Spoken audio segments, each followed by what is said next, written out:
문제들을 어, 한번 조금 더 현명하게 어떻게 하면 나한테 도움이 되고 또 남들한테도 이렇게 서로가 조화롭게 도움이 될 수 있는 어떤 방법들을 그 여러 가지 밝혀진 과학적 사실들을 좀 기초로 여러분들에게 제가 이렇게 일종의 방향을 좀 제시해 드리고 여러분들이 또 제 말씀을 듣고 한번 자기 생활에 적용을 해보는 그런 일종의 심리 교육 시간입니다. 네. 그래서 오늘 12번째는 제가 한번 생각해 봤어요. 뭘 말씀드리면 좋을까? 그래서 지난 1년간 오늘 처음 들어오셨더라도 지난 1년간 도대체 무슨 일이 이 교실에서 벌어졌나?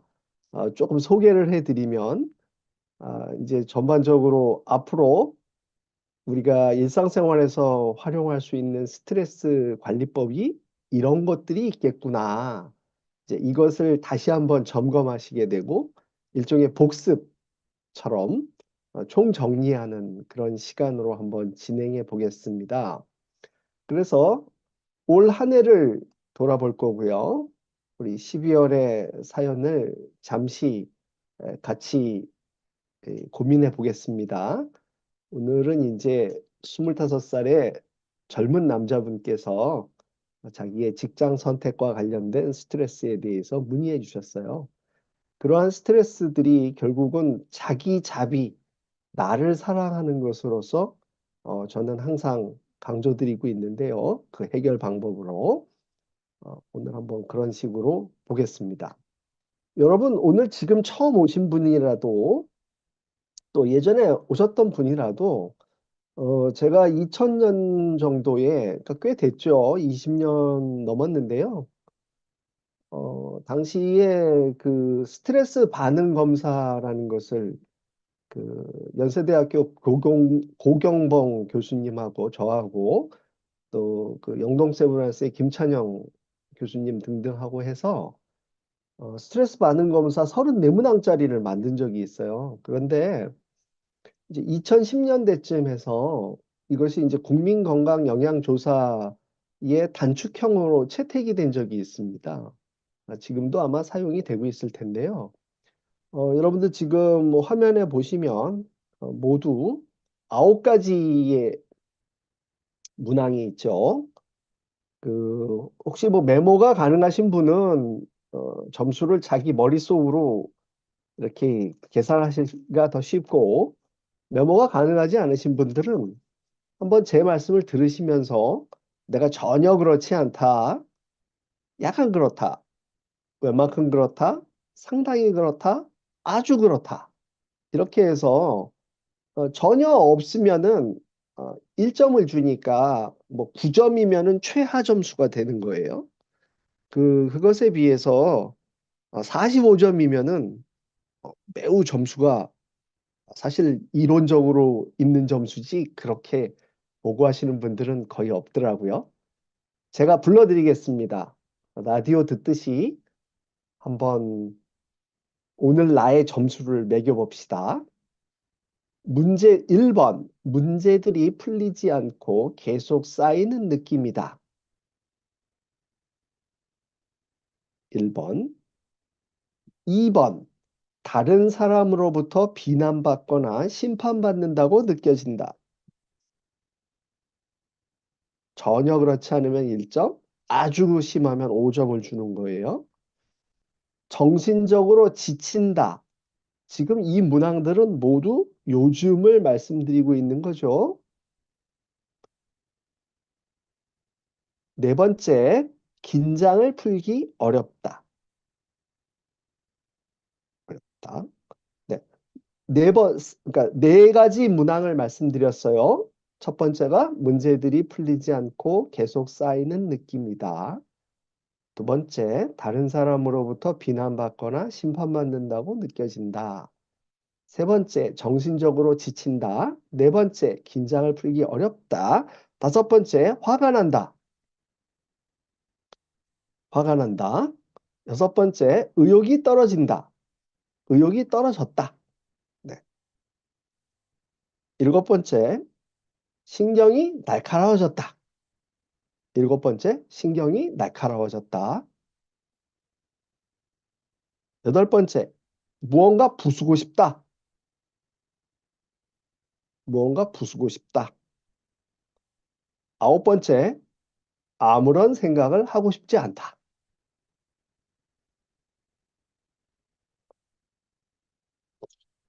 제 고백을 먼저 드리면,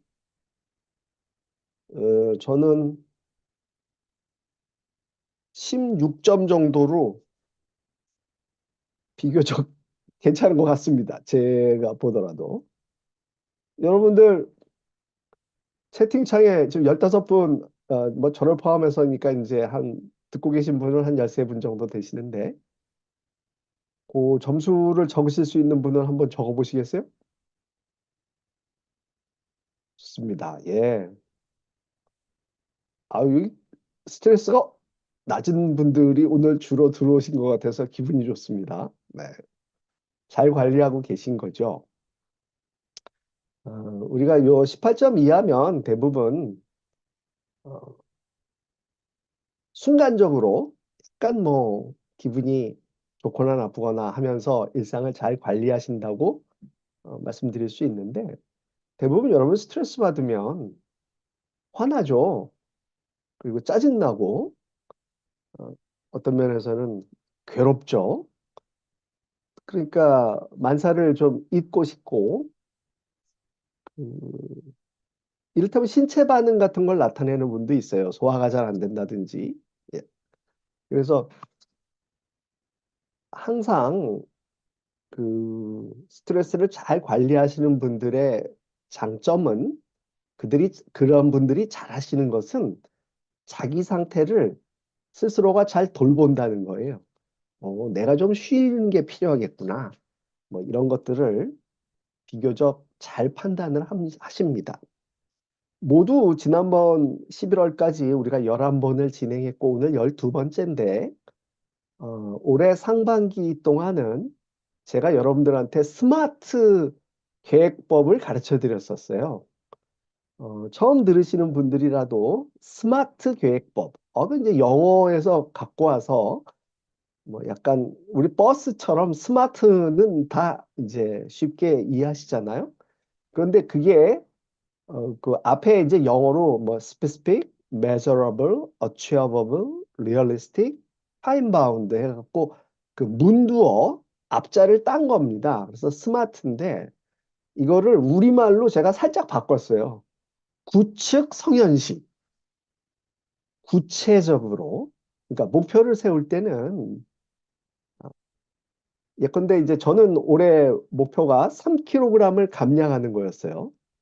우리 팀장님 오늘 안 오셨었는데 1월 달에 8월 달에 비키니 입기가 자기의 그 목표였습니다. 비키니 입고 사진 찍기. 그러니까 이렇게 구체적으로 정하되 작은 목표일수록 좋다. 계획을 세울 때는.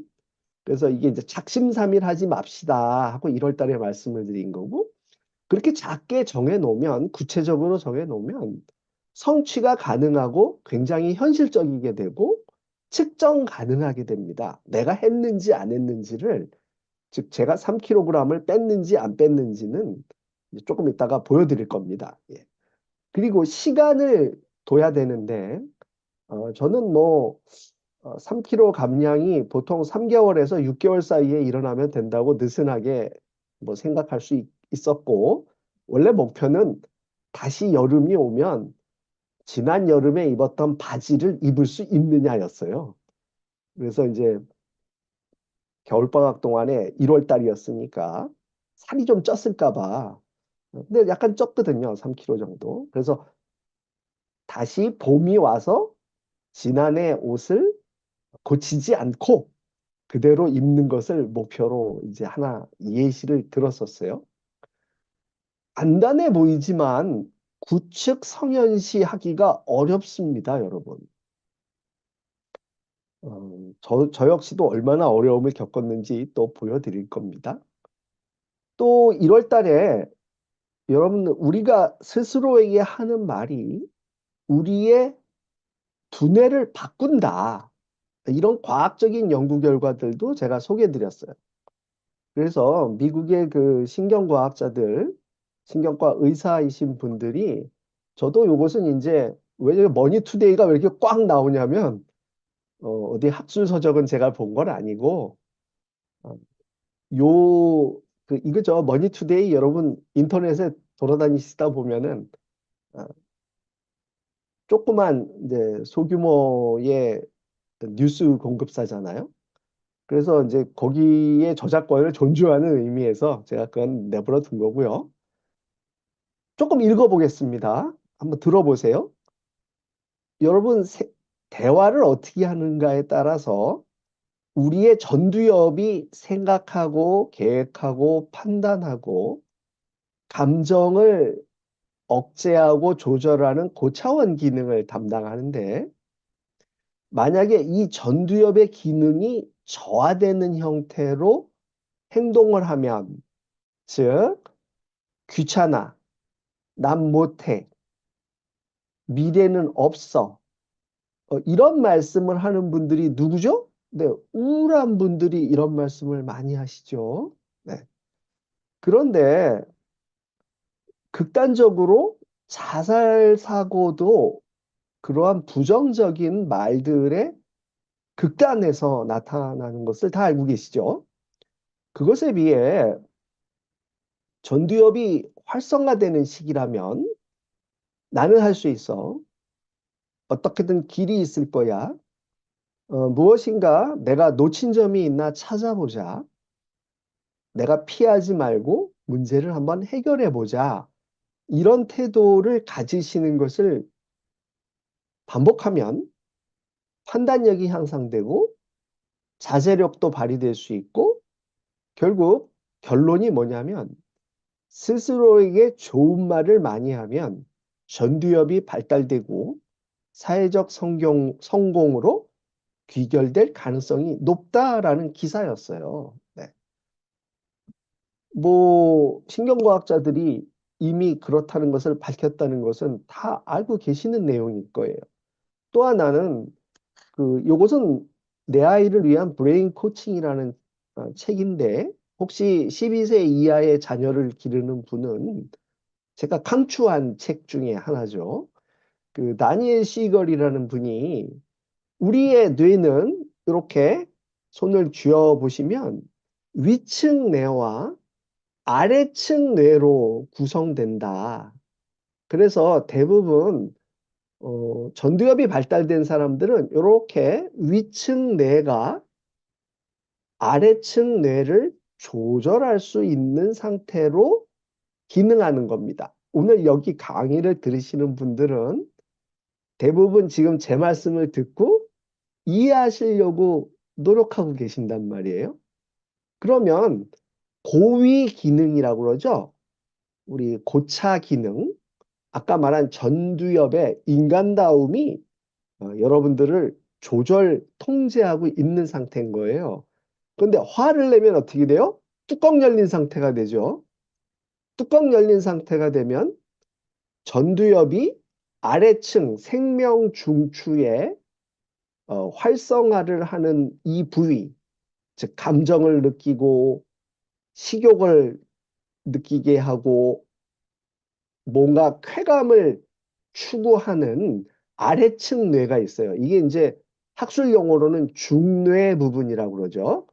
이 부분을 통제하지 못하고 이렇게 뚜껑이 열리게 된다는 겁니다. 결국 어려서부터 자꾸 뚜껑 열리게 생활 경험을 하게 하는 양육이 일어날 수 있겠죠. 아주 불행한 일이죠. 그런데 한번 생각해 보십시오. 어려서 누가 뚜껑 열려서 살고 싶은가요? 그렇지 않죠. 하지만 큰 일을 많이 당하는, 예컨대 우리 집에 불이 났다. 또 우리 집에 도둑이 들었다. 뭐 우리 집이 홍수로 피해를 입었다. 이러면 우리가 이런 거 트라우마를 겪는다고 그러죠. 원치 않았지만 자연재해나 인위적인 재해 같은 것을 당함으로써 이렇게 뚜껑 열리는 상태로 막 허둥허둥대고 어찌할 바를 모르게 되는 경험들을 우리는 살다 보면 뭐 교통사고도 마찬가지인 거죠. 그러니까 그런 일들이 안 일어나는 안전한 환경에서 성장하고 생활하는 것이 중요하다는 것은 다 이해하시죠? 그런데 일반적으로 우리 어떤 불행한 사건들을 또 보시죠? 네, 가족이 아이들을 학대하는 가족들도 있죠. 또 집안의 불화가 너무 심해서 굉장히 불안정한 가정에서 성장하게 되는 불가피한 경우들도 꽤 많죠. 그런 경우들이 바로 이 뚜껑 열린 상태의 가정 분위기가 곧바로 아이들에게 영향을 미치게 되겠죠. 그러니까 우리 부모님들이나 우리 앞선 세대들의 책임은 이렇게 뚜껑을 잘 닫고 성숙하게 감정을 조절하는 대화 방식, 행동 방식, 서로를 이렇게 존중해주는 방식에서 우리의 일상생활에 영위돼야 되는데 사실 대단히 안타까운 말씀이지만 뭐 한국이 경제는 굉장히 발전하고 나라가 뭐 K 컬처라는 자랑스러움을 갖고 있지만 K 정치는 가끔 우리를 뚜껑 열리게 하지 않습니까, 여러분들? 예. 또 최근에 어, 이런 이상 동기 범죄가 뭐 이제 저질러졌다는 그런 뉴스를 듣는다든지 또는 사회적으로 큰 파장이 있는 참사 사건들이 여전히 일어납니다. 산업재해 같은 거 이해할 수 없는데 그런 일어나지 말았으면 좋겠다는 사건들이 가끔 우리들을 뚜껑 열리게 만든다는 거죠. 그러니까 안전한 사회일수록 우리가 감정 조절을 잘할 수 있도록 하는 것이며 가장 기본은 가정에서부터 또 우리가 성장기 때부터 뭔가 원시적인 충동들이 우리를 지배하기보다는 조금 더 조절되고 성숙한 감정들을 조절하는 능력들이 필요하다. 이런 것들은 특히 부모님들은 자제분들과 이렇게 대화를 하시거나 상호작용할 때 꼭 기억하시면 좋은 점들이겠죠. 그래서 그 2월 달쯤 되면 우리가 무슨 얘기를 했냐면 인간이 굉장히 어떻게 하는 게 정답이라는 게 별로 없는 상황에 매번 노출된다는 거예요. 그래서 여러분들 어떻게 사는 게 잘 사는 거야? 여기 일상생활에서 그런 고민들 늘 하시지 않습니까? 잊지 마셔야 되는 게 팔은 안으로 굽습니다. 그러니까 우리는 모든 사태를 나 위주로 판단한다는 것을 인정합시다라고 제가 이제 설명을 드렸어요. 이것은 이제 사회심리학이나 지각심리학이나 이런 심리학의 기본 원리들이 다 밝혀낸 것들이에요. 특히나 우리는 객관이라는 것은 거의 있을 수가 없습니다. 아무리 객관적이라고 얘기를 해도 거기에는 내 입장이라는 것을 깔고 있다는 것을 꼭 명심하자. 그러면 내가 그렇다면 자, 요번에는 이제 또 뭘 말씀드린 거예요? 내가 이기주의라면 내 옆에 있는 사람도 이기주의임을 우리 서로 이해하고 의사소통하도록 노력하자. 스트레스 관리에서 항상 억울함을 느끼신다든지 또는 나만 손해를 본다고 느끼시는 분들이 꽤 많습니다. 그럴 때 제가 이렇게 조금 조언해 드릴 수 있는 건, 어, 우리가 판단을 할 때 일단 나도 내 입장이라는 것을 먼저 받아들이고 한번 진행해 봅시다. 이제 그런 말씀을 드렸었죠. 그래서 3월이 됐어요. 자, 여러분 구측 성현시 기억나세요? 네. 벌써 이제 2달이 흘러간 거였어요. 구체적이고 측정 가능하고 성취 가능하고 현실적으로 시간 제한 하에서 3kg을 뺍시다. 여름에 비키니를 입기 위해서 노력합시다.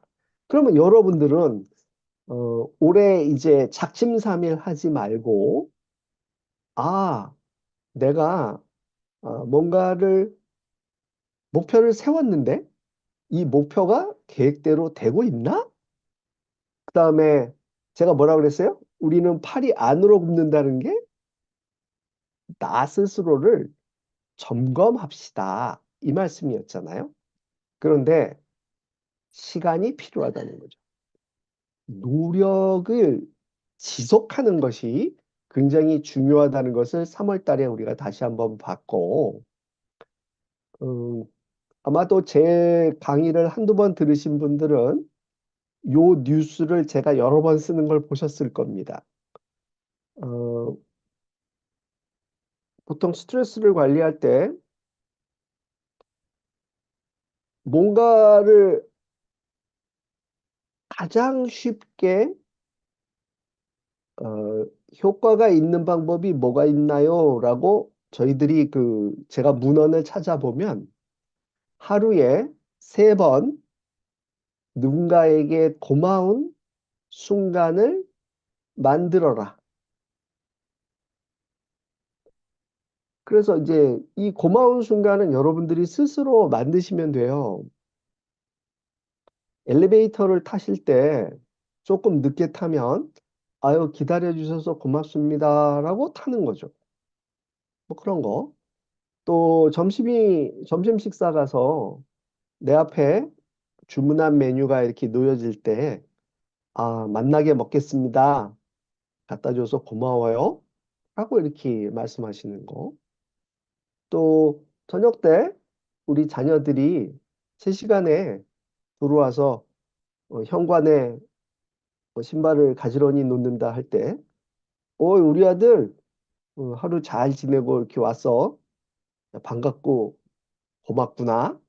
이렇게 뭔가 생활에서의 작은 것들을 감사한다 이거죠. 제가 1월 달에 뭐 했다고 그랬어요? 내가 하는 말이 나의 전두엽을 바꿔서 나의 전두엽이 활성화가 되면 아래층 뇌의 영향을 덜 받고 위층 뇌로서 더욱 성숙하게 합리적으로 멋지게 행동할 수 있다. 이런 말씀 드렸던 거 기억나시죠?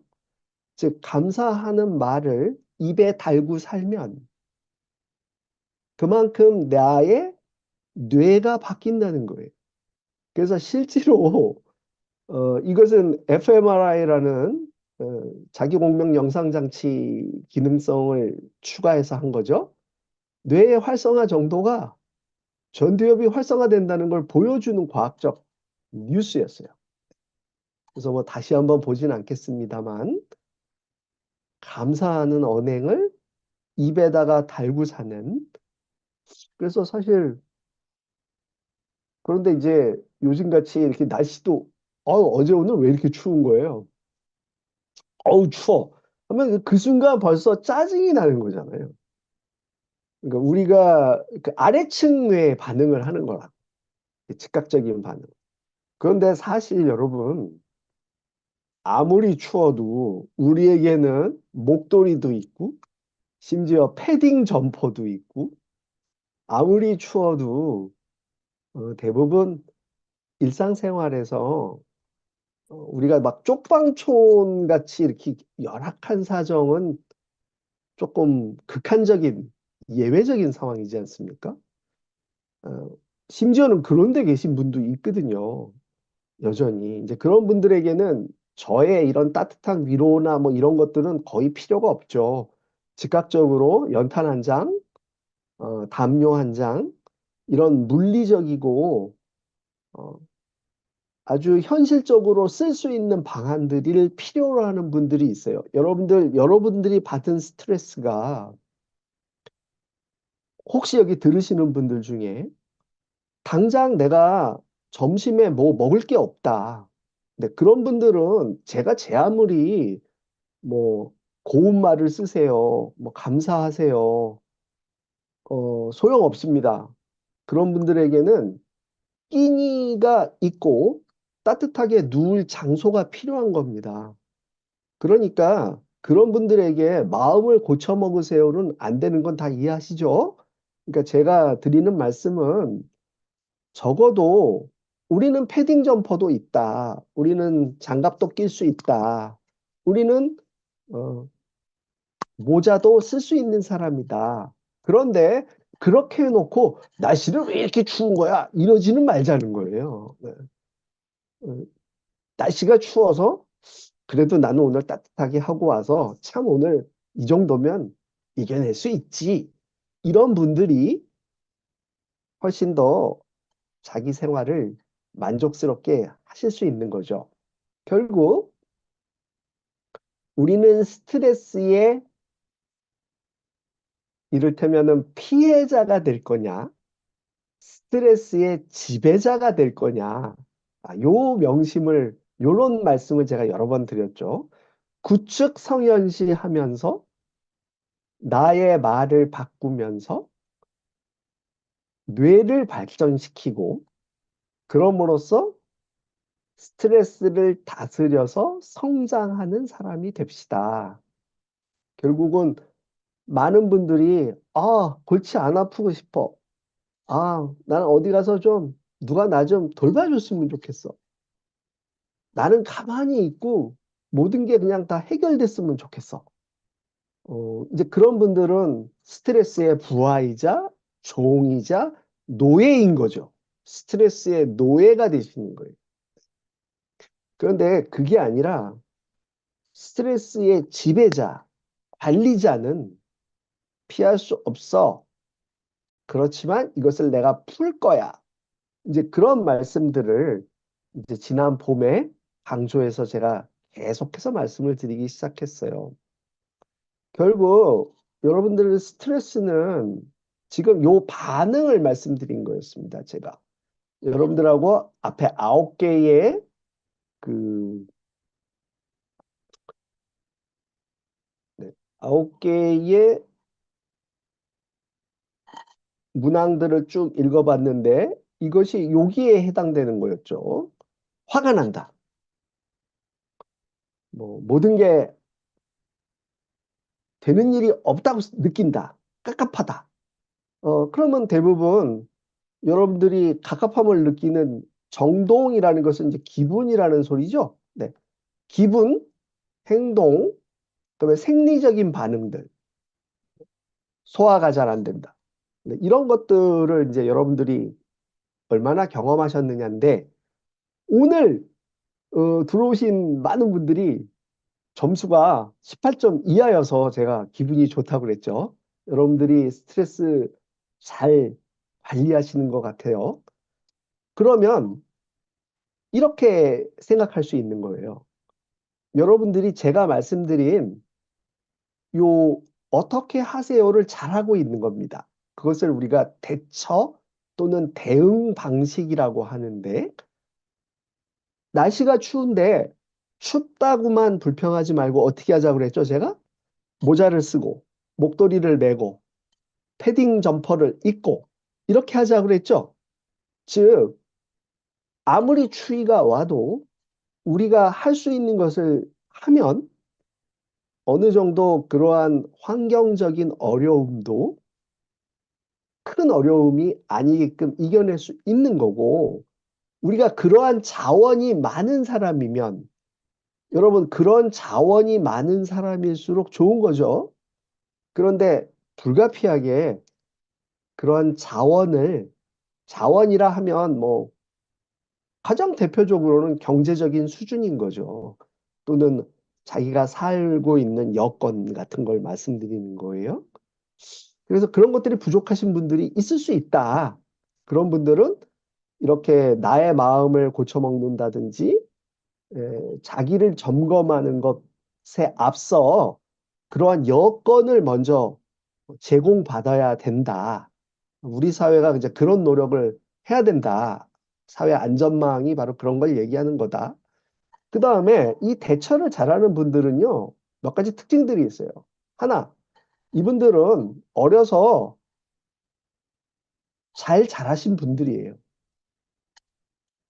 그래서 자기가 어, 자원을 잘 이용할 줄 알고 쉽게 말해서 스트레스에 지금 오늘 계신 분들이 저는 그렇다고 믿습니다. 어느 정도 이렇게 하면 돼를 잘 배우신 분들이에요. 즉, 제가 아까 부모님들이 뚜껑 열린 채로 아이들을 양육하면 안 된다고 그랬죠. 네. 그 가장 최악의 경우는 학대 같은 거라고 그랬어요. 그러면 여러분들도 가만히 생각해 보시면, 내가 이렇게 잘 지내고 있는 건 사실은 선대에게 좀 감사를 해야 됩니다. 네. 내가 이렇게 잘 학습을 통해서 원만한 성격을 형성할 수 있도록 우리 부모님들이 잘 해주셨지. 또 하나는 타고난 건강 같은 것들을 가지고 계신 분들이 많아요. 이것도 대단히 중요합니다. 그래서 어, 뭐니 뭐니 해도 건강하기만 하면 세상 일들을 이겨낼 수 있지 않습니까, 우리가? 예. 그리고 여기에 이제 사회적인 지지가 있죠. 가족이 안정돼 있고 또 즐겁고 의미 있는 활동들을 할 수 있는 완충제를 가지고 있는 분들이 스트레스 반응이 적습니다.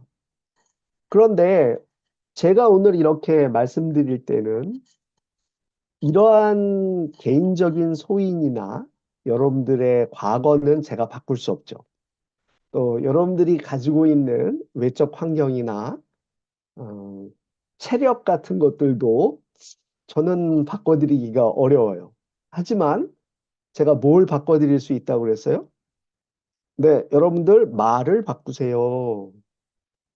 여러분들 문제 해결의 방향을 바꿔보세요.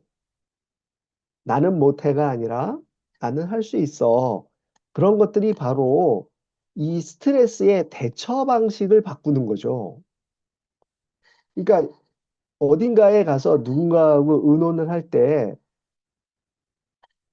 항상 여러분들이 염두에 두셔야 되는 건, 이분이 내가 이렇게 뭔가를 이 사람한테 말을 들었을 때, 그래, 저 말을 들어서 내가 적용할 수 있겠다 하는 것들이 사람마다 다릅니다. 그런데 어느 사람은 제 말대로만 하세요. 그러면 다 됩니다. 그런 스트레스 관리법은 없습니다. 모두에게 다 통하는 법은 없습니다, 여러분. 그래서 제가 드리는 말씀을 잘 들으시다가 요거는 나한테 맞아. 이 양반 얘기 중에 요거는 내가 한번 해봐야겠네. 요거는 나하고는 별 상관이 없는데 그렇게 한번 생각하시면서 듣는 게 훨씬 좋고 그 다음에 이제 그 우리가 스트레스를 일으키는 사건들이 있죠. 오늘 날씨가 추운 게 바로 이거죠. 사건이 있어서 이 사건이 반응을 야기하는데 이렇게 간다는 거예요, 순서가. 이 사건 중에 어느 정도 사건이 작으면 그러니까 지금 한파가 밀려왔어요. 그래서 요번 주에 뭐 오늘 내일 뭐 모레 정도까지면 어느 정도 사건의 크기가 작은 거죠. 그런데 만약에 우리 그 해외 토픽에서 보듯이 막 북극 한파가 몰려와서 우리 아파트에 뭐 중앙 밸브가 얼어버린다든지 막 이러면 사건의 크기가 매우 커져 버리는 거죠, 여러분들. 그러면 제 아무리 우리가 대처 노력을 잘 해도 여전히 굉장히 힘이 들 겁니다. 그러니까 그럴 때는 방법이 없다는 걸 말씀드리는 거예요. 즉, 사건이 너무 크면 우리가 그런 걸 트라우마라고 그러죠.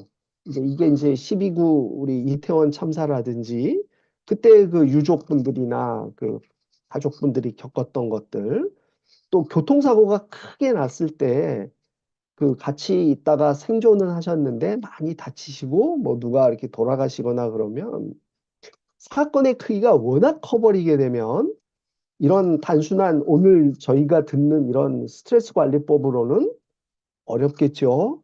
네, 그렇게 큰 사건을 경험하신 분들은 별도의 도움을 좀 얻으셔야 되고 속으로 한번 생각해 보세요. 내가 겪는 스트레스들은 일상적인 범위라고 나는 판단한다. 다만 내가 대응 방법을 조금 부족했기 때문에 어떤 걸 더 보완하면 좋지? 이런 고민이 있으신 분은 제 강의가 들을만 할 거예요. 그런데 일반적으로 나 너무 큰일 당했어요. 나 너무 힘들어요. 근데 선생님이 말하는 건 저한테 별로 도움이 안 돼요. 네, 그러실 수 있음을 말씀드리는 거예요. 그런 분들은 심리지원센터 뛰어오셔야 되고요. 또 여기뿐만이 아니라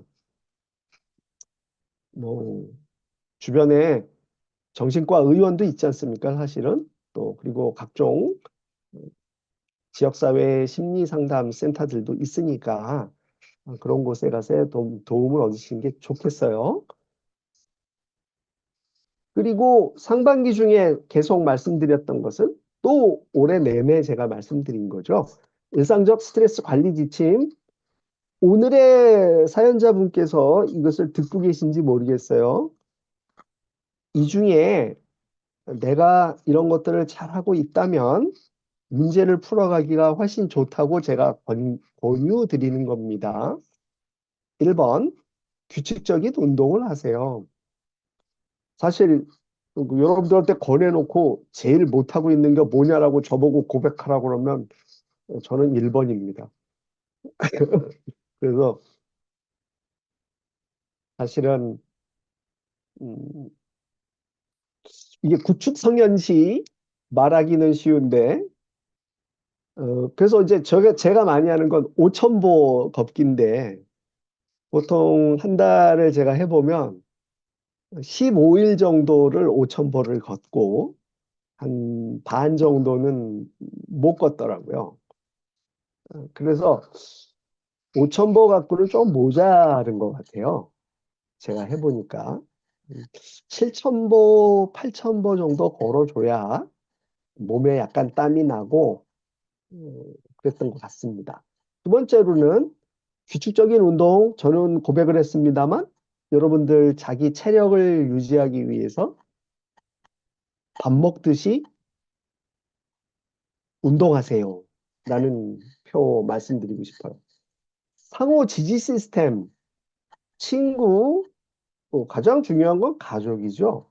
가족, 형제, 부모님, 배우자, 그리고 아들, 딸, 네, 자녀분들 서로 경청, 조언 할 수 있는 관계가 있습니까?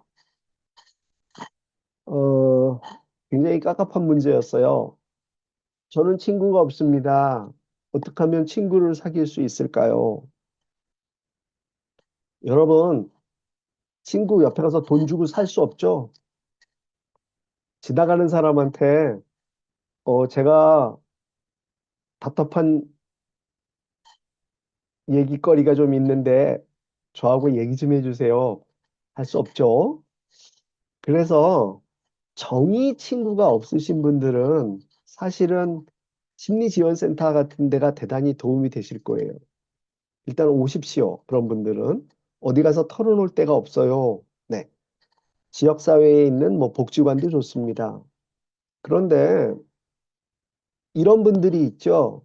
내가 조금만 양보하면 우리 친구들하고 주변 분들하고 더 잘 지낼 수 있는데 내 고집 삼아 그런 분들하고 관계를 아유 그러느니 말지 이런 분들을 제가 말씀드리는 거예요. 그러시면 안 돼요. 나만 손해. 그러니까 내 마음속에 원래 여러분들 직장에서 동료가 몇 명 없는 그런 직장들 많습니다. 뭐 많아도 마찬가지예요. 직장 동료하고는 친하게 지내야 돼요. 서먹하게 지내야 돼요. 여러분 다 대답은 알고 계시잖아요. 근데 내 스스로가 서먹을 채택하는 분들이 있다는 거예요. 네, 그런 분들은 스스로가 무덤을 파는 겁니다. 지 무덤을 판다 이런 말씀하죠. 자, 서먹이 느껴질 때는 누군가하고 내가 같이 잘 지내야 되는데 왜 내가 저 사람하고 잘 지내지 못하지? 이럴 때 상호지지 시스템을 점검하시고 내가 할 수 있는 만큼 나를 변화시키자라는 걸 제안드리고 있는 거예요. 저는 전혀 없어요. 네, 전혀 없는 분들은 어떻게 해야겠어요? 네, 누구의 도움을 받으시는 수밖에 없어요. 그런 분들은 그렇게 생각하십시오. 그 다음에 시간 관리하라고 그러고, 편안한 몸 상태 만들라고 그랬고, 그런 얘기 했죠. 또 하나, 우리가 이제 조금 더 많이 했던 것 중에 하나는 이런 명상법들이었죠. 감사일기 쓰기였죠. 이런 것들은 누구의 도움을 받지 않고 혼자서, 근데 생활 명상도 별게 아니라고 그랬죠. 많은 스트레스가 있고 할 일이 많을 때마다 잠시 심호흡을 하면서 내가 지금 뭐 하고 있는 거지? 내려놓는 거죠. 그러니까 기도를 하셔도 좋다고 그랬어요. 불교 신자시라면 뭐 염불 같은 것을 조금 하셔도 좋겠죠. 그래서 항상 마음 챙김이라는 거를 강조드렸어요. 이 순간 오롯이 내 마음이 어떻게 움직이고 있는지를 보기. 지금 이 순간 내 마음이 어떻게 움직이고 있는지를 보기. 그것만 보는 거예요. 그러니까 다른 생각하지 마시고 그냥 저는 심호흡하시라고 했어요. 그냥 잔잔히 음악을 한 곡 들으셔도 좋아요. 기도를 하셔도 좋아요. 생활 명상을 자주 하시는 분들은 그 바쁜 중에도 버스를 타고 가다가 하실 수도 있고요. 밥을 먹고 따뜻한 차 한 잔 드시면서 하실 수도 있어요. 그래서 명상을 너무 거창하게 생각하시면 못합니다. 작은 거부터 나를 돌보시는 노력을 하세요. 그리고 고마움을 표현하시는 일기 쓰기나 감사하기 3번. 네. 그리고 이제 조금 어려운 방법은 자기 주장 훈련과 스트레스 관리 요 두 가지죠. 요것들은 좀 연습이 필요해요. 그래서 내 주장을 잘 못하고 모든 뭐 회사에서의 부탁을 다 떠맡는 습관들을 갖고 있는 분들이 있어요. 그래서 점점 일이 많아지는 거죠, 자기가. 그래 놓고는 왜 나는 이걸 거절을 못했는지 원망스러워요. 뭐 이런 말씀 하시는 분들이 있었잖아요. 자기만의 업무 방식을 찾아서, 네, 부장님, 제가 지금 3개를 진행하고 있는데, 말씀하는 거 보니까 4개를 진행하라고 하시는데, 3개 마친 다음에 하면 안 될까요? 뭐 이런 말들인 건데요. 제 말씀 하나 들으시고, 일상에서 요거 활용하실 수 있는 분도 있는 거고요. 제가 아무리 이렇게 말씀을 드려도 그게 너무 안 돼요. 이런 분들 있으실 거예요. 너무 안 돼요 하는 분은 심리지원센터 오셔야 됩니다. 네. 그 많이 도움을 받으실 수 있는 자기주장 훈련법들을 연습시켜 드리거든요. 이런 것들이 일상생활 관리 지침이었음을 다시 한번 강조드릴게요. 또 하나는 이런 말도 말씀드렸어요. 여기 맨 아래 인간관계를 무너뜨리지 않는 우리가 가트만의 비율이라는 것을 배웠는데 무슨 말이냐면 부모와 자식 간에는요. 이제 싫은 소리와 좋은 소리, 여기 부정은 이제 싫은 소리라고 생각하시면 돼요. 야, 너 왜 그 모양이냐? 뭐 이렇게 한마디 하실 때 평소에 보면은 어, 긍정 세 마디에 부정 한 마디니까 부정 비율이 25%가 돼도 부모 자녀 간에는 정상이라는 거예요. 왜 그럴까요? 그만큼 친밀해서 그래요. 믿는 바가 강한 게 바로 부모 자식이에요.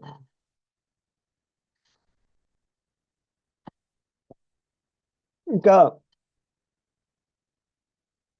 정말이지 우리는 서로가 결속되어 있어.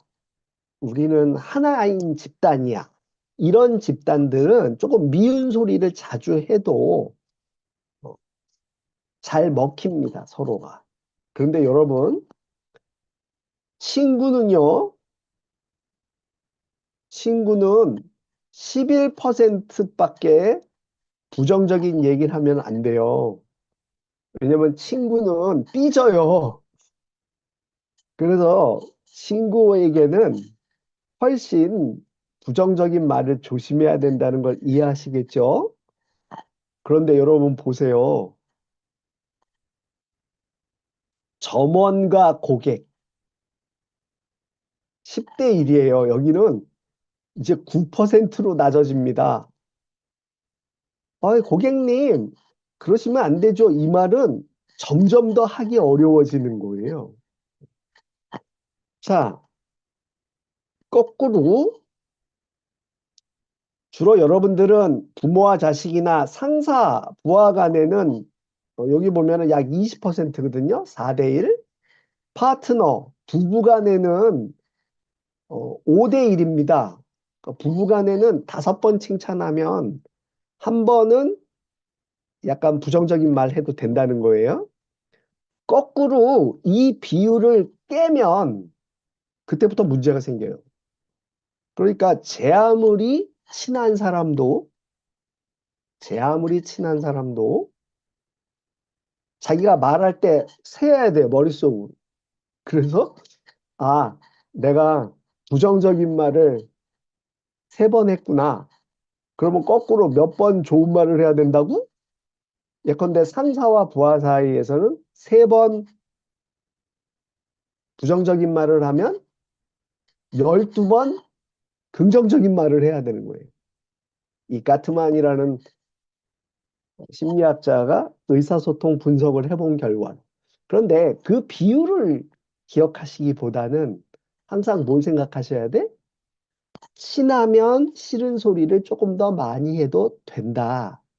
하지만 싫은 소리를 할 때는 반드시 뭘 해야 된다? 긍정적인 말을 그만큼 할 수 있어야 된다. 네. 이게 바로 인간관계의 핵심이다. 이런 것들을 강조드렸었어요. 네. 일부가 조금 시간이 지금 지체되고 있는데 조금 더 빨리 보겠습니다. 그래서 부정적 자기 대화는 줄이고 이미 말했죠. 없어져야 돼. 나는 못해. 내 기분은 남 탓이야. 이런 거보다는 어떻게 하라고요? 내 기분은 내 거야. 스트레스는 내 일부야. 내가 배워야 될 거는 이를 어떻게 도움이 되도록 내가 조절하는 거야. 할 수 있어. 네, 요런 것들을 생각하셔야 돼요. 오늘 사연자분도 어떻게 하면 좋을지 모르겠어요로 사연을 주셨어요. 한번 잘 생각해 봅시다. 그래서 이제 사례들을 봤었죠. 무례한 사람을 어떻게 하면 좋은가요? 저는 그분들 때문에 차라리 집 밖으로 안 나가고 싶어요. 즉, 직장 생활이든, 뭐, 여기, 이분은 아마 이 직장이 아니었어요. 이게 이제 외출해서, 뭐, 교회든, 이런 모임이든, 이런 데 가면 늘 무례한 사람이 있다는 거야. 당신 뭐야? 뭐, 왜 그래? 뭐, 좀 예쁘게 입지. 그래서 이분이 너무 스트레스를 받아.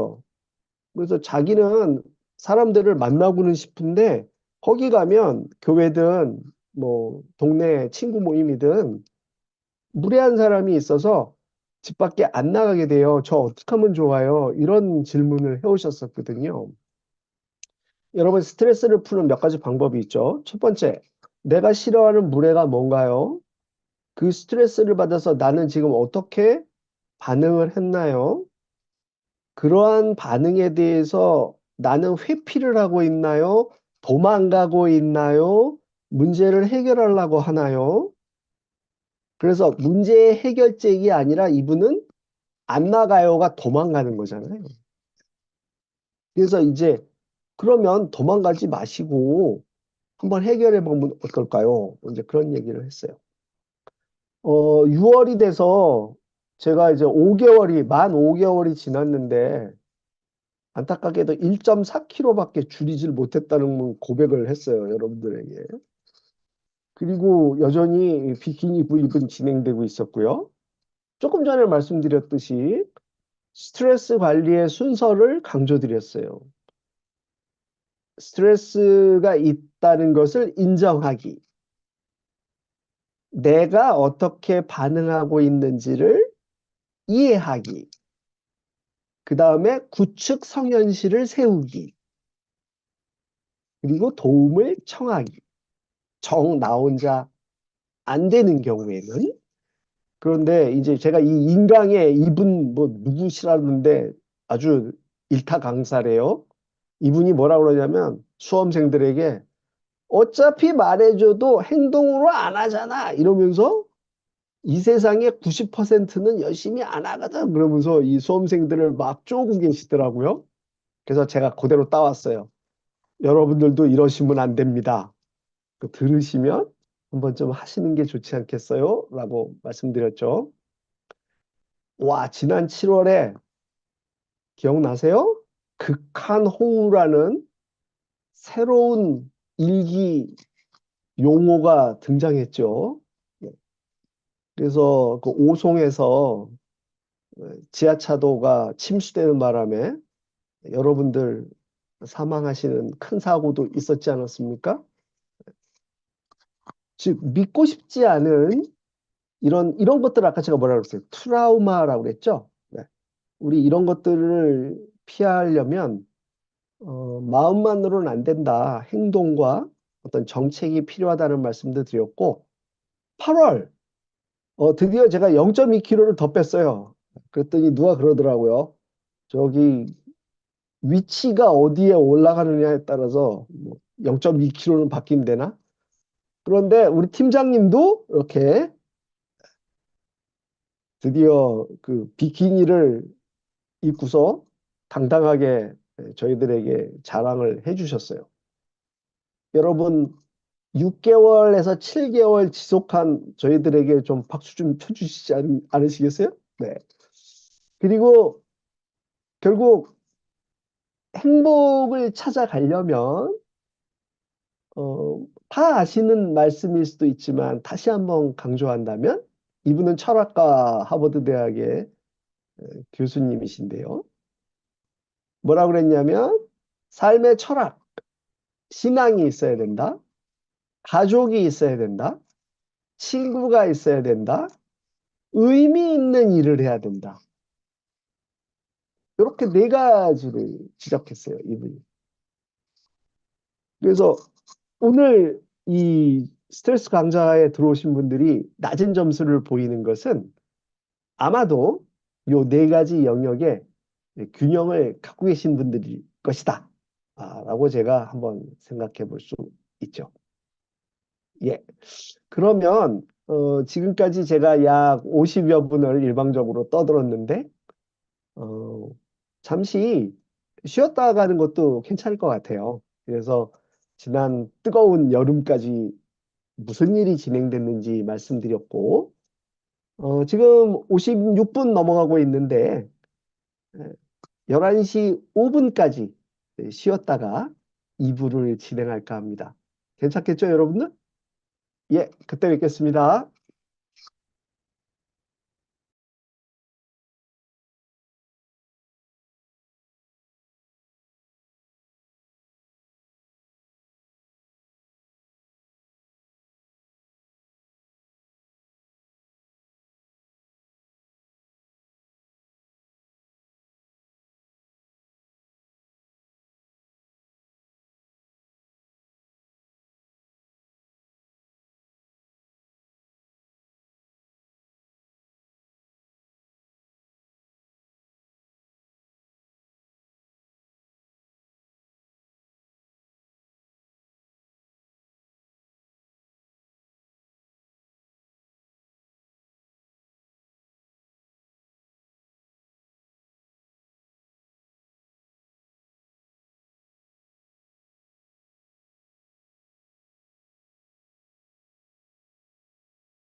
자, 11시 5분이 됐네요.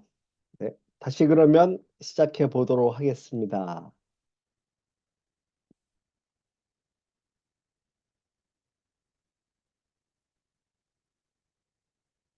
여기서부터죠. 네. 네 가지 영역 뭐 말씀을 이미 들었고요. 결국은 그 전체적으로 여러분들은 타고나는 뭐가 여기 들어간다고 그랬죠? 결과적으로 조금 어려서부터 얼마나 이렇게 위층 내가 아래층 내를 잘 이렇게 지배할 수 있도록 안정된 환경 속에서 우리가 잘 성장했는가? 아, 근데 이제 이런 질문을 하시는 분들이 있어요, 종종. 여보시오, 내가 어려서 저기 위층 내가 좀 열려서 자랐는데, 어? 그럼 난 평생 이렇게 산다고 지금 얘기하는 거요? 하고 이제 나한테 말씀을 하시는 분이 있는데, 제가 이제 그랬을 때 늘 드리는 말씀은 아니, 그렇게 살고 싶으신 건지, 이제 닫고 싶으신 건지는 이제 결정하실 수 있죠. 이렇게 얘기합니다. 그러니까, 그렇게 저한테 질문을 하시는 걸 보면, 그거 어떻게 닫는 방법 없어? 이렇게 질문한 걸로 들린다는 거예요. 그래서 누구도, 어, 자기가 좀 더 멋지고, 어제보다는 나은 오늘, 오늘보다는 더 멋진 내일을 기약하면서 살지, 그렇게 어제가 내가 이를테면 진흙이 묻었기 때문에 내 옷에 오늘 이 진흙 묻은 옷으로 그냥 더 진흙탕에 구르다가 내일은 완전히 시궁창에 빠져 있는 모습으로 살고 싶은 사람은 없다고 보는 거죠. 그런데 간혹 그렇게 자포자기 하시는 분들이 있으시죠. 누가 보더라도 그렇게 하시면은 곤란한데 왜 자꾸 그걸 반복하시지? 네, 그런 분들은 이렇게 단순히 저처럼 이렇게 오늘 우리가 하는 정도의 스트레스 뒤집기 교실로는 조금 도움을 받으시는 게 한계가 있으시니까 오늘 여기 들으시는 많은 분들이 그래, 이게 뭐 모두에게 다 통하는 방법은 아니라고 그랬어. 그러니까 그런 분들이 있다면 조금 이렇게 권유를 하세요. 조금 그런 시궁창에서 벗어나기 위해선 자기가 빠져 있는 함정에서 벗어나려면 또 반복해서 그런 것들을 뚜껑 열린 채로 그렇게 막 감정 조절이 안 된 상태에서 대인관계 갈등을 야기하는 분들은 사실 조심스럽죠. 그런 분들한테 이제 말 잘못하면 뭐라고? 그러면서 이제 오히려 화를 내면서 뭐 자기한테는 조금 이렇게 진솔하게 얘기를 해도 본인들이 다 이렇게 판이 안으로 굽는다고 제가 한 거 기억나시죠? 다 네가 내 입장을 어떻게 알아? 뭐 이제 이렇게 되실 가능성이 있어요. 하지만 만약에 그분이 우리 가족이라면, 네, 가족이라면 여러분들 그렇게 안 하시겠죠? 네. 그다음에 계속해서 보시면 어, 오늘 우리가 이제 강조하는 것 중에 1년 내내 여러분들에게 사건에 대한 우리가 해석을 어떻게 하는 사람들인가. 이게 이제 일종의 전문 용어로는 뭐 귀인 방식이거나 사고 방식이라고 이제 하는 거죠. 그래서 건강한 사고 방식. 우리가 이제 100% 객관이라는 건 없는 거니까 사건에 대해서 가장 바람직한 그런 해석을 하는 습관을 기르시는 게 좋겠다. 뭐 세 번째, 네 번째, 체질적 민감성이나 사건 발생 당시 나의 형편 같은 것들은 아까 말씀드린 대로 이제 자원이 풍부하다거나 어쩔 수 없이 나는 뭐 몸이 허약하게 태어났다거나 이런 분들일수록 이제 그런 노력들을 해당 분야에서 하셔야 되는데 예컨대 건강이 안 좋은 분들은 보약도 많이 드시고 운동도 더 많이 하셔야 되는 거고 또 우리 집이 경제적으로 기울어졌다거나 뭐가 어렵다면 온 가족이 똘똘 뭉쳐서 경제 형편을 개선시키기 위해서 우리 노력을 하자. 뭐 이제 이런 것들인 거잖아요. 그런데 그런 노력을 해도 안 돼. 해봤자 할 거야. 어차피 힘들어. 라고 생각하는 집과 우리는 지금 뭐 콩 하나라도 나눠 먹으면서 서로를 격려하자는 집과는 장기적인 관점에서는 굉장히 달라진다는 것을 강조드리고 있는 거 아니었어요? 그리고 그렇게 노력하신다면, 근데 노력 안 하는 분들은 사실은 자기 자비심을 제가 베풀고 싶지 않을 때도 있어요. 우리 모두가 내가 하고자 하는 만큼 노력한다는 것을 전제로 한다면, 여러분들 잠시 멈추고 내가 나를 한번 느껴보시고 삶을 감사해야 하고 환영하세요. 요게 이제 자기 자비심 훈련입니다. 그래서 여기 이제 조연주 선생님의 책을 제가 소개해 놨죠. 밑에다가 멈추고 느끼고 사랑하라 이렇게 되어 있는데 책 안 사셔도 됩니다. 이게 다예요. 제가 읽어보니까. 예. 대신 우리는 어떤 거창한 거 그리고 남들한테 내세울 수 있는 거 이런 것들에 너무 매몰돼 있다는 거예요.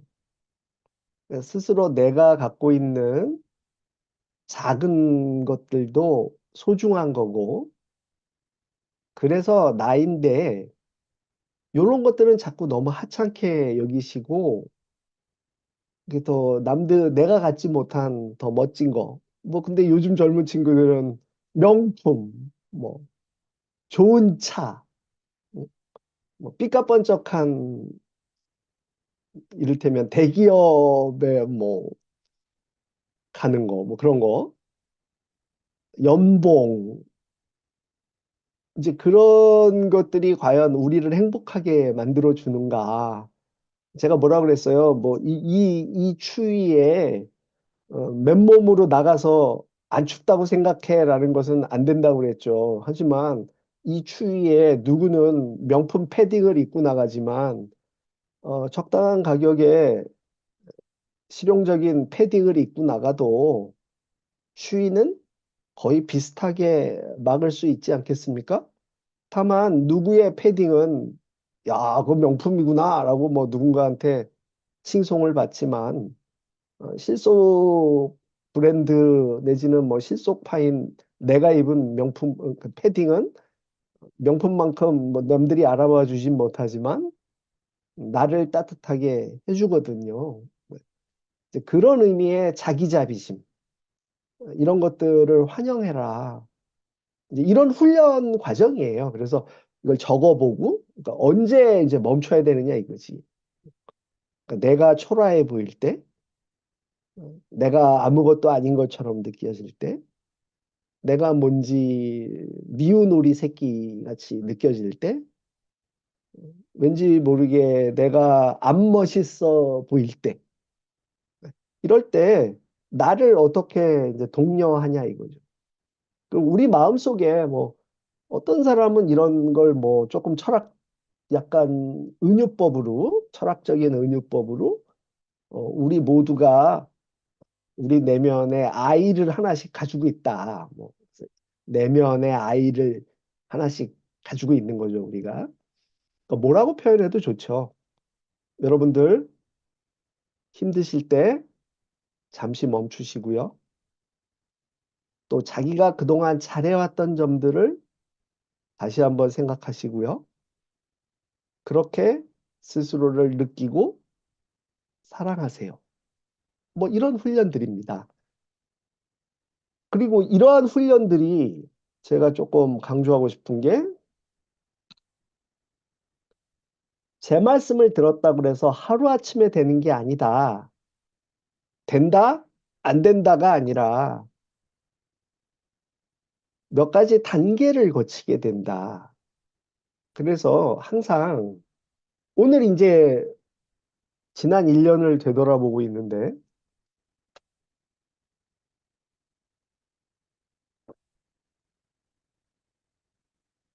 자, 연말이 됐다. 내가 구축 성현실을 잘 했나?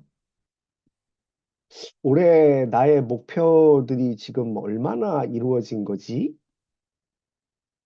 약간은 반성의 계절이죠, 지금. 송년회하고. 네. 그리고 새로운 희망을 꿈꾸죠. 그런 것들이 숙고라는 과정이죠. 뭔가를 되돌아보고 내가 바꿔야 될 게 있을까? 3kg을 빼야 될까? 비키니를 입어야 될까? 뭐 이런 아주 작고 재미난 예를 드렸어요. 그러니까 우리가 변화의 필요성을 느끼지 못하면 변화하지 않지 않습니까? 그러니까 가장 힘든 게 사실은 말 안 듣는 사람들한테 이 사람들이죠. 변화의 필요성을 느끼지 못하는 분들에게 변화의 필요성을 느끼게 해주는 게 어렵습니다. 내가 해보니까 특히 어, 이런 안 변할래요. 내 멋대로 할래요. 라는 청소년 친구들, 어, 그리고 중년 남자들도 잘 안 변하세요. 아, 이제 와서 내가 뭘 바꿉니까? 뭐, 냅둬요. 뭐 이제 이런 식의 말씀을 하시는 분들이 꽤 계신데요. 이제 어떻게 해야 되느냐면 달래는 수밖에 없어요. 사실은. 그 2단계에서는 고집을 부리시는 걸 인정을 해줘야 돼요. 그리고 어떤 면에서는 제가 뭐라 그랬죠? 어제 옷이 더러워졌는데 그 더러워진 옷을 오늘 입고 내일 더 더러워질 건지 이제 오늘 더러워진 거는 오늘 좀 빨아서 어느 정도 깨끗하게 해서 조금 더 괜찮은 옷을 입을 건지를 본인이 결정하셔야 되잖아요. 그래서 그걸 빨게 만든다.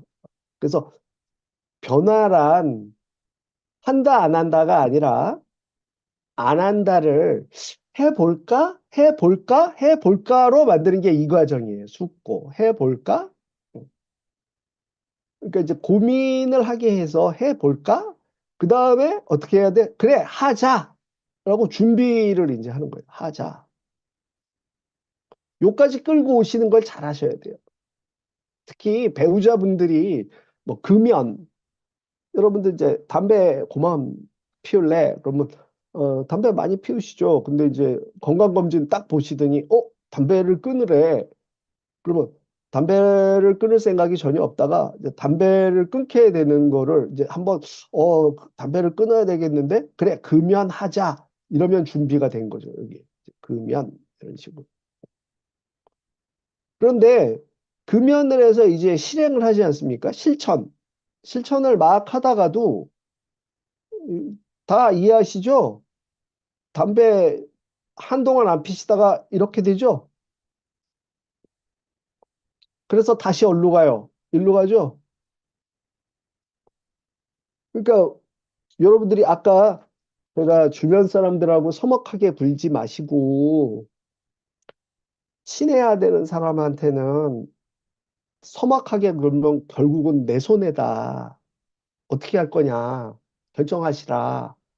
그래서 여러분들이 만약에 그래 내가 이제 옆에 있는 동료나 우리 상사나 또 심지어는 여기 배우자분하고 서먹한 분도 계실 거예요. 그래 이러면 나만 손해지. 한번 우리 잘해봐야지 하던 분들도 이렇게 재발하실 거라는 거예요. 뭐 소용없던데 뭐. 그리고 내가 한 것처럼 그렇게 한꺼번에 잘 안 되던데 뭐. 분명히 그러실 겁니다. 그래서 사실은 그러한 어려움을 이겨내서 유지를 하셔야 돼요. 어떻게 변화해 가느냐? 이렇게 변화해 갈 거예요. 절대로 한 번에 이렇게 좋아지지 않습니다. 뱅글뱅글 돌아 어떤 때는 좀 나아지는 것처럼 느껴지다가 이렇게 나아지는 것처럼 느껴져요. 그러다 꼭 어떤 과정이 있냐면 이렇게 후퇴하는 과정들이 생깁니다. 이 후퇴를 극복을 해야 다음 단계로 나가는 겁니다. 그래서 저도 고백을 좀 드리자면 제가 겨울이 다시 왔잖아요. 그래서 다시 72kg로 돌아갔어요. 그러니까 72kg대로 떨어뜨려 놨다가 어, 그래서 안 보여드리잖아 지금. 재발했어. 어, 고백 드렸습니다. 고백했다는 의미는 뭐예요? 네, 제가 여전히 이제 내일 또 제가 건강검진을 받으러 가야 되는데 어, 끊임없이 제 건강을 제가 체크하려고 노력한다는 걸 고백하는 거예요. 네, 여러분들도 저처럼 자기 건강을 자기의 몸 상태를 그렇게 잘 챙기시기를 부탁드릴게요. 그래서 이제 오늘의 결론까지 왔습니다. 네, 오늘의 사연인데요.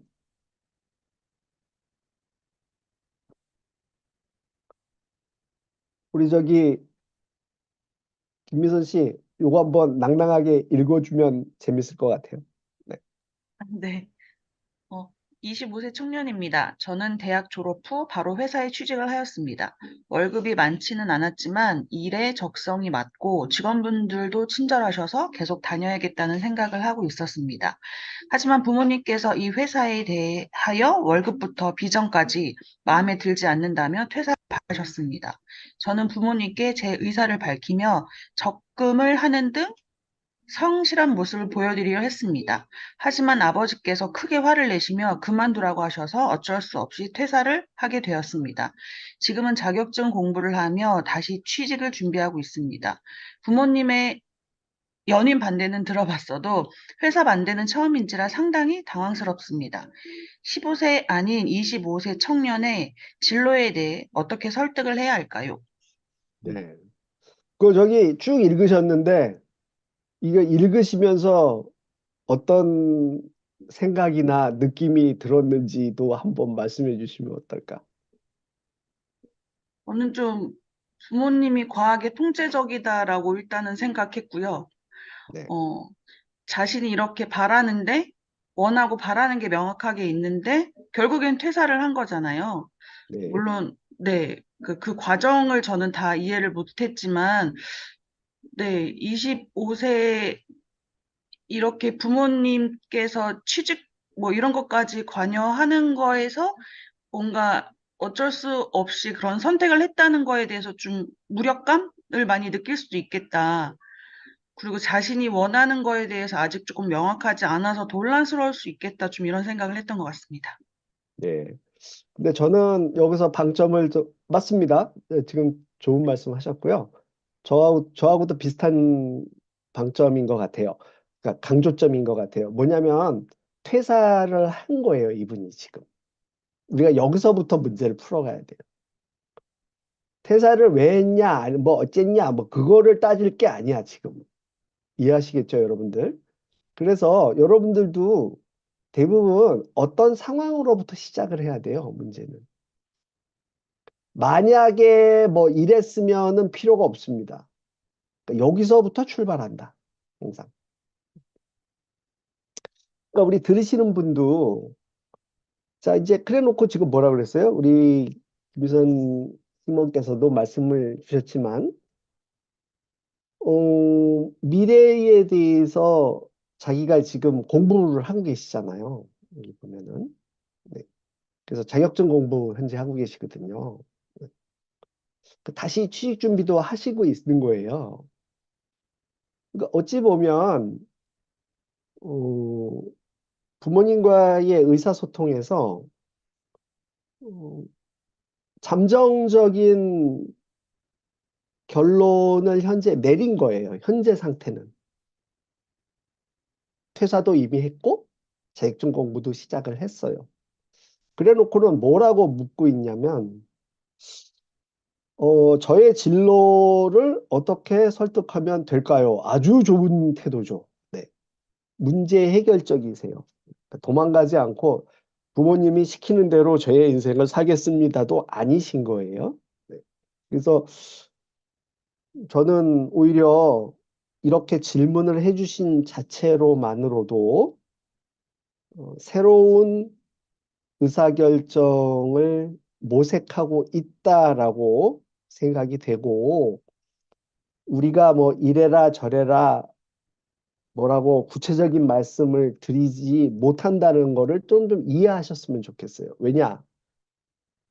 제가 볼 때는 부모님이 지금 두 가지의 퇴사 이유를 밝히셨어요. 첫 번째는 월급 수준이에요. 두 번째는 미래 비전이에요. 그죠? 결국 25세 우리 청년께서 마음의 결정을 하셔야 되는 건 본인이 이 비전과 월급을 부모님과 생각이 다르다면 맞추는 겁니다. 근데 내 거를 올려서 맞출 수도 있고 부모님 거를 낮춰서 맞출 수도 있겠죠. 이거 원칙은 분명하지 않습니까? 그러면 어떻게 설득이라는 걸 한번 생각해 볼까요? 자, 팔이 안으로 굽는다고 그랬죠. 그러니까 지금 이 25세 사연자분도 꼭 기억하셔야 되는 게, 아, 나는 아버지의 그 절절한 속마음, 부모님의 기대, 모르고 계신다는 걸 인정하셔야 돼요. 부모님은 거꾸로 우리 사연자분의 바램을 아직 잘 모르시는 것 같습니다. 결국 두 분이 설득을 하시면 안 되고요. 두 분은 부모님과 대화를 하셔야 됩니다. 설득이라 하면 누가 내 입장에 동조할 수 있도록 그 사람을 이를테면 영향력을 미치는 게 설득이거든요.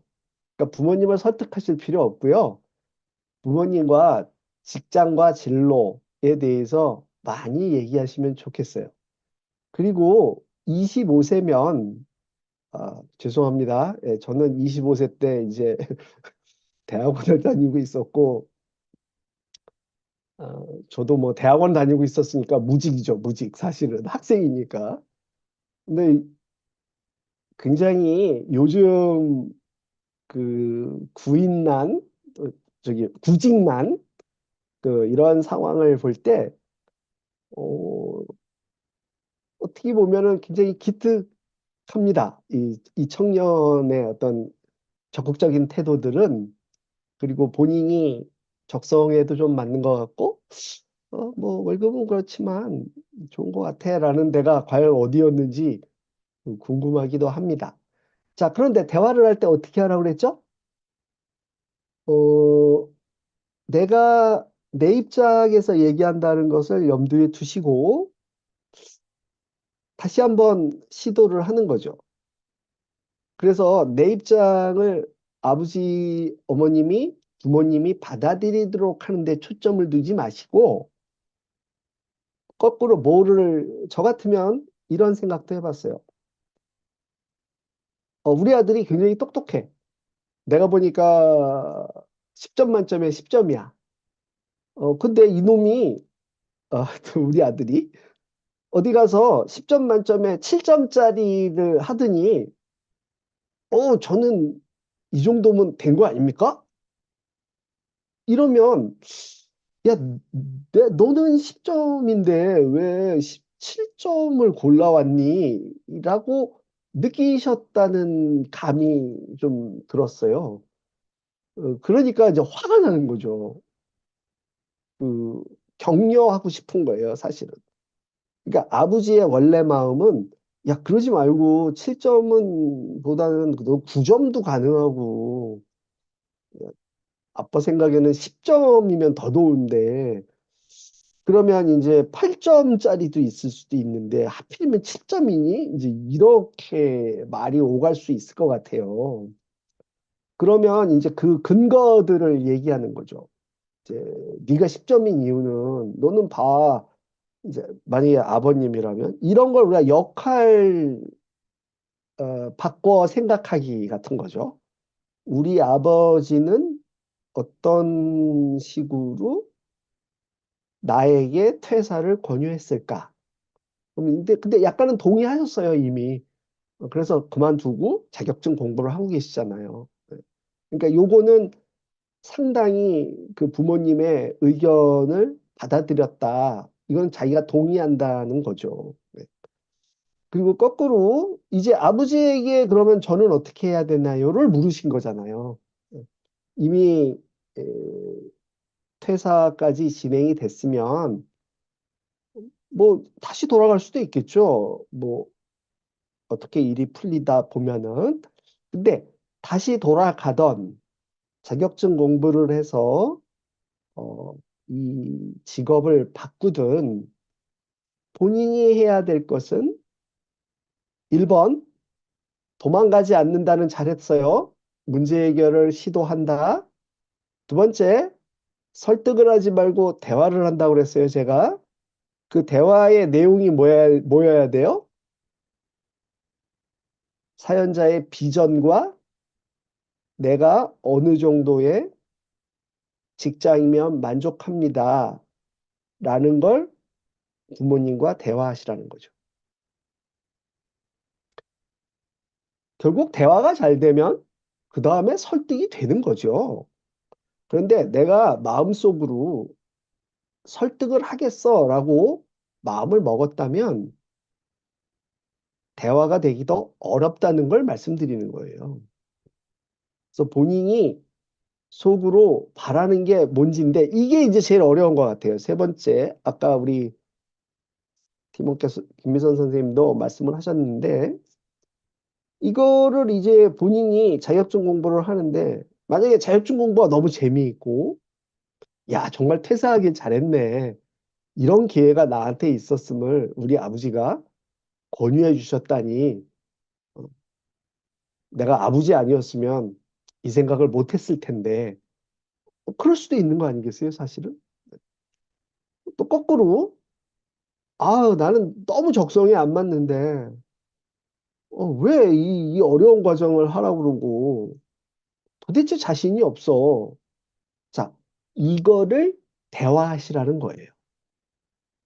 그래서 권유해 주신 아마 아버님도 이 사연자분의 나이를 고려하면 부모님도 대충 뭐 50대 후반 정도에서 뭐 조금 더 되시면 60대 뭐 요 정도로 생각이 되지 않습니까? 그러니까 여전히 이 부모님의 입장에서 아들에게 바라는 어떤 그러한 것들이 있을 텐데 결국은 그 기대가 여기서는 대단히 뭐 일방적으로 어, 퇴사를 바라시고 마음에 들지 않으시고 뭐 이런 식의 부정적인 화를 내시고 이랬다고 표현이 되어 있지만 아마도 그 안타까움 아까 10점짜리 우리 아들이 7점짜리나 심지어는 뭐 6점짜리를 골라왔다는 식의 그런 느낌 때문에 이런 것이 생겼을 가능성이 높다. 이제 그것에 초점을 좀 두시고, 당연히 당황하시게 되겠지만, 청년의 진로는 평생이잖아요. 우리 직업을 선택한다는 것은. 그러니 부모님 입장에서는 요즘에 뭐, 100세 시대인데, 그, 우리 10점짜리 아들이 조금 더 고민해서 직업을 선택하면 좋지 않겠느냐라는 그런 말씀이셨는데 여기서 이것을 뚜껑 열린 채로 말씀을 하신 거죠, 사실은. 아버지가 화를 내실 때. 그러니까 아버지가 이 뚜껑을 닫고 아버지의 그 본심을 말씀하실 수 있도록 기회를 마련해 주는 훌륭한 아들이 되시기를 부탁드리겠습니다.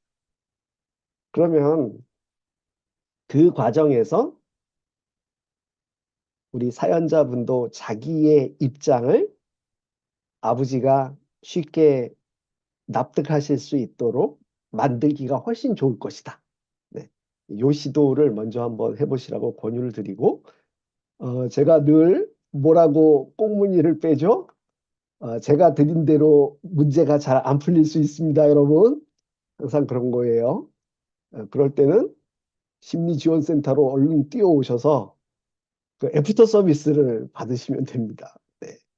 그는 또 저 말고도 다른 좋은 상담자분들이 꽤 있다는 것을 다시 한번 강조드리고 싶어요. 네.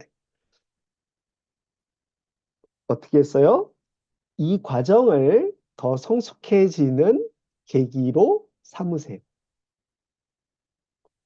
스스로 절제하시면서 지금 일어나고 있는 일에서 좋은 점을 찾으시고요. 그리고 직접적인 행동을 취하시라고 제가 권장드린 거죠. 네. 그래서 무조건 뭐 이제는 다 끝났어. 뭐 몰라 이제 나도 마음의 문 닫고 뭐 하려 시키는 대로 하기만 할 거야. 이런 것들은 좋은 방법이 아니다. 이런 걸 강조드리고요. 결국은 문제를 항상 생각하실 적에 어느 정도 내 탓과 남 탓의 균형을 찾아야 되고 가능하면 이 문제는 변할 수 있는 것이다. 여기에 관련된 문제인 거다. 그리고 나도 아버지도 각자 책임이 좀 어느 정도 있지만 나는 내가 잘할 수 있는 것들을 찾아서 바꾸겠다. 이런 태도들을 갖는 거. 그래서 조금 더 내가 주인공이다. 라는 식의 판단을 조금 더 해 주시기를 부탁드립니다. 이러한 생각을 하시면서 종종 올 한 해 동안 제가 여러분들에게 강조드렸던 것들이죠. 내 스트레스 반응을 알기, 짜증 난다고 할 때마다 몰라, 몰라 금지입니다. 몰라 금지. 내 잘못 아니야. 금지입니다. 금지. 나도 잘못한 점이 있고 옆에 나를 짜증나게 만든 그 무엇, 주로 사람이죠. 대인관계. 그래서 그때 나의 생각을 어떻게 가지시라고 그랬죠? 할 수 있어. 이거를 풀어야 되는 사람은 나야. 그래서 나는 올해 한 해 동안 구축 성현시, 구체적이고 측정 가능하고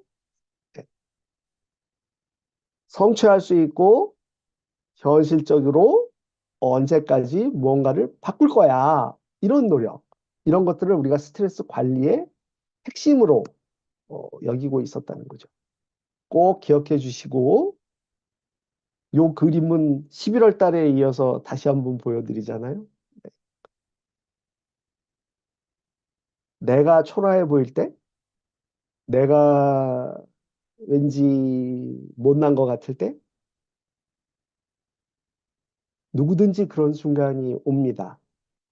가만히 앉아서 하루에 한 번쯤, 음, 내가 지금 뭘 느끼고 있는 거지? 오롯이 지금 여기서 나를 돌아보는 순간들을 자주 가지시면서 문제들을 해결해 보시라고 보내드립니다. 이 정도로만 사셔서 적용해서 되는 삶이면 매우 좋겠습니다만, 안타깝게도 그렇지 않은 경우들이 있습니다, 여러분들. 저 역시도 뭐 명상, 스트레스 관리만으로 해결이 되지는 않고요. 과로해서 지금 제가 오늘 약간 목이 잠기지 않았습니까? 네. 현실적인 일이 많을 땐 또 감기도 걸리면서 그렇게 지내는 것 같습니다. 올 한 해 스트레스 뒤집기 교실을 사랑해 주셔서 감사드리고요. 내년에도 어, 더 많이 참석하셔서 즐거운 추억들을 함께 나누시기를 기대하겠습니다. 오늘은 이 정도로 마치겠습니다, 여러분. 네. 네, 감사드립니다. 진짜 한 1년 동안 너무 고생 많으셨고, 저도 들으면서 좀 많이 깨닫고 스트레스 상황에서 조금 더 냉정하게 원인을 좀 파악했던 것 같아요. 네, 너무 감사드리고, 저희가 오늘 좀 적극적으로 참여해주신 분들이 계세요. 특히 윤영임 선생님께서 처음부터 계속 화면 켜시고, 그래서 저희가 커피 쿠폰 드릴 건데, 저희 그 교육팀 쪽으로 연락처 좀 남겨주세요. 그리고 아까 채팅 남겨주셨던 김세정 선생님, 그 다음에 이신혜 선생님, 하지영 선생님, 신동원 선생님, 이렇게 다 포함해서 5분 커피 쿠폰 발송해드릴게요.